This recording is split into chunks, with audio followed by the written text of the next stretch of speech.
श्री महालक्ष्मी व्रत कथा, चोल देवी व चिल्ल देवी की कथा।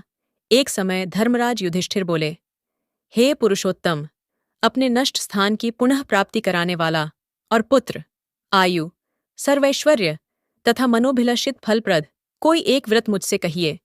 श्रीकृष्ण ने युधिष्ठिर से कहा, सतयुग के आदि में जिस समय दैत्यराज वृत्रासुर ने देवताओं के स्वर्गलोक में प्रवेश किया, उस समय इंद्र ने भी यही प्रश्न नारद मुनि से किया था।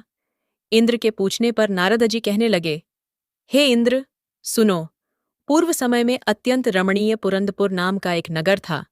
उसकी भूमि रत्नों से युक्त थी और पर्वत भी रत्नों से भरे हुए थे। वह नगर धर्म, अर्थ, काम, मोक्ष इन चारों पुरुषार्थों का उत्पत्ति स्थान होने के कारण संसार का भूषण स्वरूप था। उस नगर में मंगलमय मंगल नामक राजा राज्य करता था। उसके महादुर्भगा चिल्ल देवी और यशस्विनी चोल देवी ये दो रानियां थीं। एक समय राजा मंगल चोल देवी के साथ महल के शिखर पर बैठा था।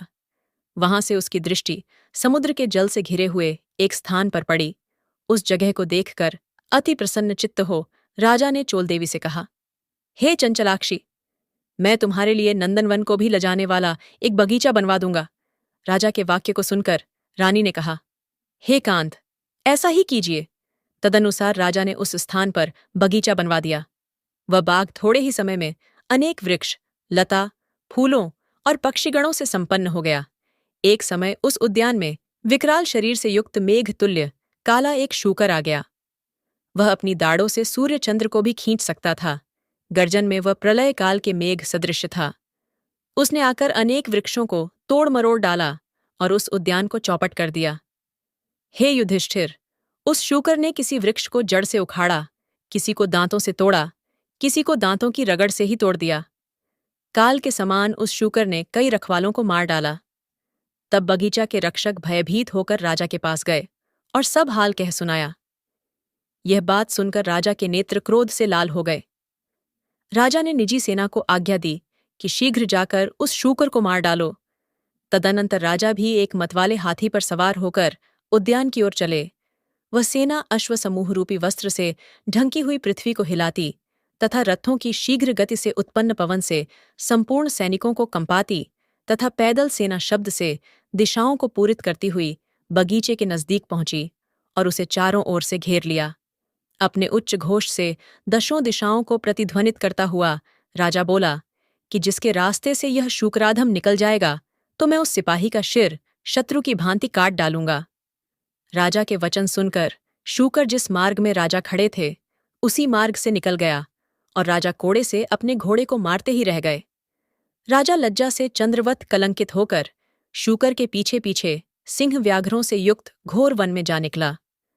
उस वन में तमाल, ताल, हिंताल, शाल, अर्जुन आदि के वृक्ष थे। वहां विविध लताएं थीं। झिल्लियों की झंकार से दसों दिशाएं मुखरित हो रही थीं।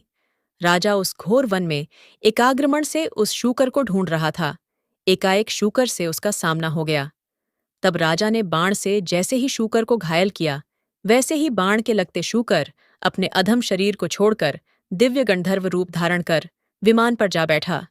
गंधर्व बोला, हे महीपाल, आपका कल्याण हो। आपने मुझे शूकर योनि से छुड़ाया, अतः बड़ी कृपा की। अब मेरा वृत्तांत सुनिए। एक समय ब्रह्मा जी देवताओं से घिरे हुए बैठे थे और मैं उनको तरह तरह के स्थान व गुणों से युक्त गीत सुना रहा था। गाते गाते मैं ताल स्वर में भ्रष्ट हो गया। इसी कारण ब्रह्मा जी ने मुंह चित्रथ गंधर्व को शाप दे दिया। ब्रह्मा जी ने कहा, तू पृथ्वी पर शूकर होगा। जिस समय राजाओं का राजा मंगल तुझे अपने हाथों से मारेगा, उस समय तू शूकर योनि से छूटकर फिर इस अवस्था को प्राप्त हो जाएगा। अतएव हे महापते, मैं इस योनि में आया था। आज आपके हाथ से मरकर मैं शूकर योनि से छूट गया। अब मैं प्रसन्न होकर देवताओं को भी दुर्लभ एक वर आपको देता हूं, उसे आप स्वीकार कीजिए। धर्म, अर्थ, काम तथा मोक्ष को देने वाला यह महालक्ष्मी व्रत है। इसे करके आप सार्वभौम राजा हो जाएंगे। अब आप प्रसन्न होकर अपनी राजधानी को जाइए। नारद जी कहते हैं, चित्ररथ गंधर्व राजा मंगल से यह कहकर शरत काल के मेघ के समान तत्क्षण अंतर्धान हो गया। राजा मंगल ज्यों ही चलने को हुआ, त्यों ही बगल में मृगछाला लिए एक ब्राह्मण बालक को देखा।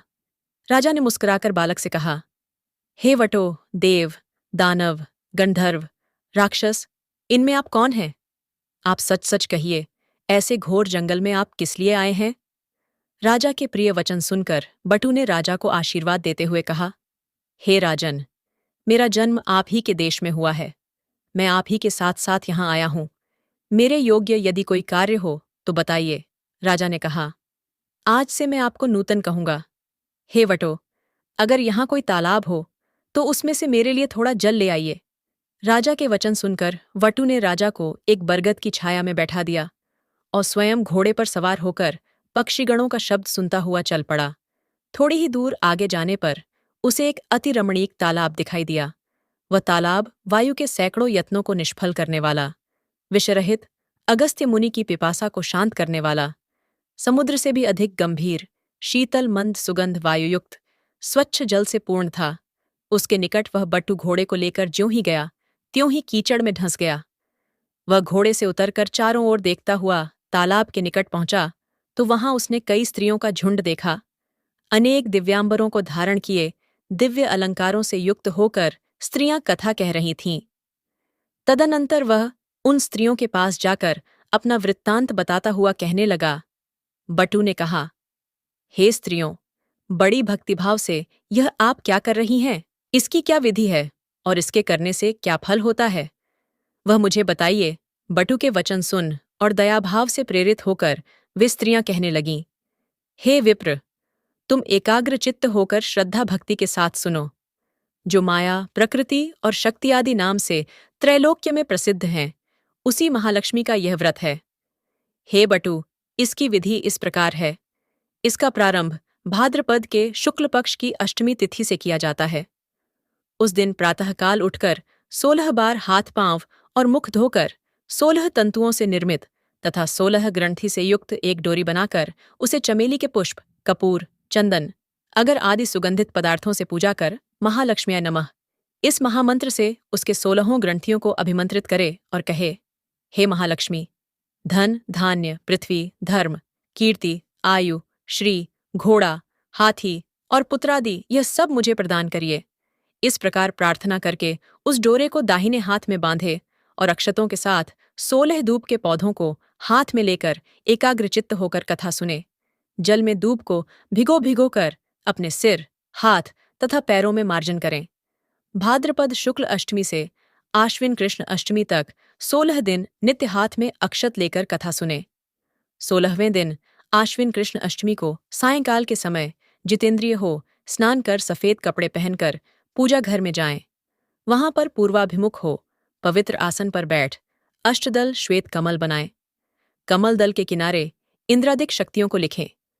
कर्णिका में श्वेतांगी, श्वेत वर्ण वाली, श्वेत पत्र, मोतियों से अलंकृत, कमलासना, हास्ययुक्त, कमलवत मुखवाली, शरद चंद्र के तुल्य कांतिमती, चतुर्भुजा, 2 हाथों में कमल लिए, अभयदायिनी, दोनों ओर से हाथियों के शुंडों से जल से सींचती हुई अटल क्षत्रयुक्त महालक्ष्मी का ध्यान करता हुआ, कपूर, अगर और चंदन से महालक्ष्मी की पूजा करें। उनका आवाहन करके कहें, हे महालक्ष्मी, विष्णु के स्थान से तुम यहाँ आओ। हे देवी, आप ही के निमित्त मैंने यह षोडशोपचार पूजन की सामग्री जुटाई है। हे विप्र, व्रती 16 दिन पूरा होने पर किस विधि से उद्यापन करे वह भी सुनो। सुवर्ण के श्रृंग से युक्त गौ तथा सुवर्ण आदि किसी विद्वान और वेद पाठी ब्राह्मण को दान करके दे। तदनंतर यथाशक्ति दान देने से यह व्रत पूर्ण होता है। साथ साथ ब्राह्मणों को वस्त्रादिक भी दान देना चाहिए। इस प्रकार विधि विधान बता करके स्त्रियां बोलीं, हे विप्र, सब व्रतों में उत्तम यह व्रत हमने तुमसे कहा है। इसके करने से मनोवांछित फल अनायास प्राप्त हो जाता है। हे विप्र, तुम इस उत्तम व्रत को करो और राजा से भी कराओ।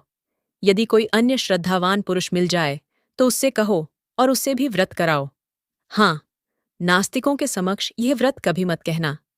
स्त्रियों के वचन सुनकर ब्राह्मण बालक उन स्त्रियों को नमस्कार कर और घोड़े को कीचड़ से निकालकर और उसे पानी पिला, कमल के पत्ते में राजा के लिए जल ले और घोड़े पर चढ़कर राजा के पास आया। राजा को जल देकर उक्त व्रत का महात्म्य राजा से कहा और अनेक भांति की सामग्री जुटाकर उस व्रत को राजा से कराया। वह मंगल राजा एवं वटू इस व्रत के प्रभाव से राजाओं में श्रेष्ठ राजा हुआ। वह राजा मंगल घोड़े पर सवार होकर अपने नगर के समीप जा पहुंचा। राजा को आते देखकर पुरवासी तुरही आदि बाजाओं को बजाते, हाथों में बड़ी बड़ी ध्वजाओं तथा माला को लिए कलशों को सिर पर रखे और घंटा आदि बजाते हुए आए। उस समय वह नगर अत्यंत सुशोभित था। मार्ग में रूपवती स्त्रियां राजदर्शन के निमित्त दौड़कर आ उपस्थित हुईं। इनको दर्शन देते देते राजा मंगल उस ब्राह्मण के सहित अपने महल के निकट पहुंचे। घोड़े पर से उतरकर महाराज मंगल अपनी पटरानी चोल देवी के महल में गए। जाते ही रानी ने राजा के हाथ में एक डोरा बंधा देखा। इस पर रानी ने अत्यंत क्रोध करके कहा कि मालूम होता है राजा शिकार के बहाने किसी दूसरी स्त्री के पास गया था। उसी के सौभाग्य के लिए राजा ने हाथ में यह डोरा बांध रखा है। उसी का भेजा हुआ ब्राह्मण बालक भी मुझे देखने आया है। ऐसा विचार करके चोल देवी ने राजा के हाथ में बंधा डोरा तोड़कर पृथ्वी पर डाल दिया। राजा मंगल भी सामंत, मंत्री तथा अन्य भृत्यों के साथ वन की बातें कर रहा था। इसी कारण राजा ने रानी को डोरा तोड़ते नहीं देखा। संयोगवश उसी समय चिल्ल देवी की एक दासी वहां कुछ कहने आई थी। उसने वह डोरा उठाकर उस ब्राह्मण वटु से उसका कारण और व्रत पूछा। तब दासी ने चिल्ल देवी के पास जाकर वह व्रत बताया और ब्राह्मण बटु को बुलाकर विधिवत महालक्ष्मी का उत्तम व्रत किया। 1 वर्ष बाद महालक्ष्मी पूजन के दिन चिल्ल देवी के महल में बाजाओं का शब्द हुआ और यह शब्द राजा मंगल ने भी सुना। तब राजा को महालक्ष्मी के व्रत की याद आ गई और वह ब्राह्मण बटु से कहने लगा, अरे, आज महालक्ष्मी की पूजा का दिन है, मेरा वह डोरा कहाँ है? यह पूछने पर बटु ने चोल देवी के द्वारा डोरा तोड़े जाने का हाल कहा। वह सुनकर राजा चोल देवी पर अत्यंत कुपित हुआ और कहने लगा, आज से चिल्ल देवी के ही घर में पूजा करूंगा। इसी समय राजा ब्राह्मण बटु को लेकर लक्ष्मी जी के पूजनार्थ चिल्ल देवी के घर में गया।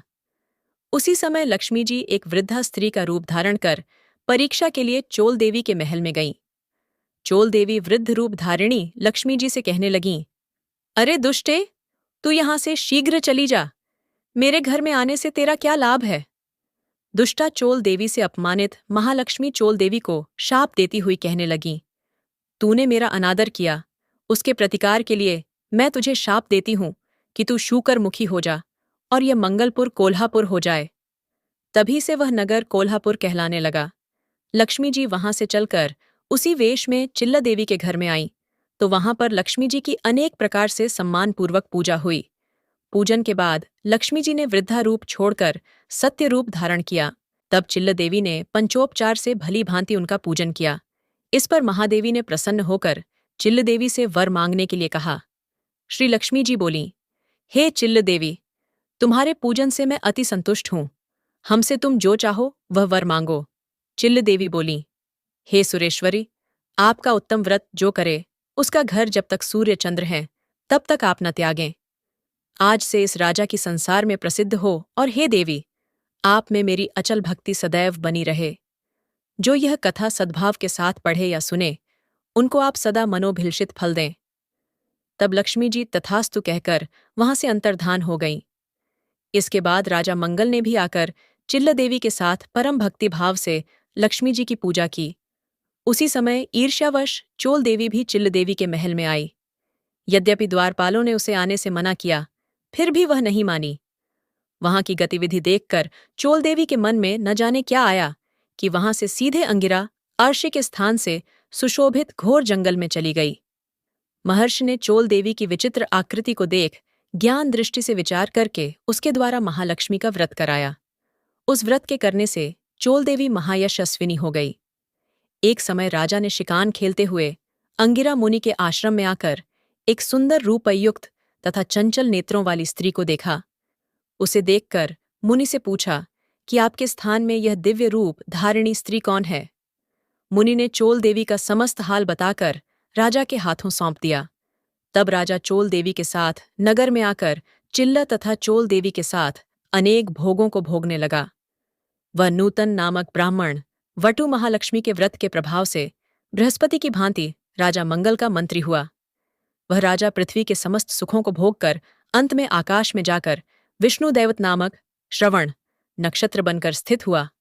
नारद जी बोले, हे इंद्र, सब व्रतों में उत्तम व्रत मैंने तुमसे कहा, जिसकी कथा मात्र के सुनने से मनोवांछित फल प्राप्त हो जाता है।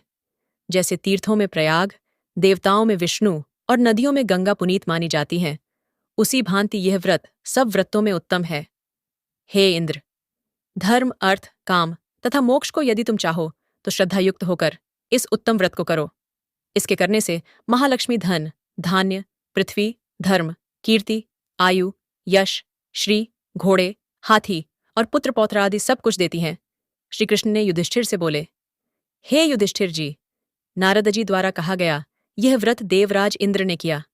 इसी व्रत के प्रभाव से इंद्र को मनवांछित फल मिला। आप भी इस व्रत को करें तो मनोवांछित फल की प्राप्ति एवं पुत्र पौत्रादि की वृद्धि होगी। यह कथा श्री कृष्ण भगवान ने युधिष्ठिर के प्रति कही थी। मैं आप लोगों से फिर भी कहता हूं, अपनी अपनी मनोकामना की सिद्धि के लिए यह व्रत सबको करना चाहिए। इसके करने से सब कुछ प्राप्त किया जा सकता है। इस प्रकार भविष्योत्तर पुराण में कही गई महालक्ष्मी व्रत कथा समाप्त।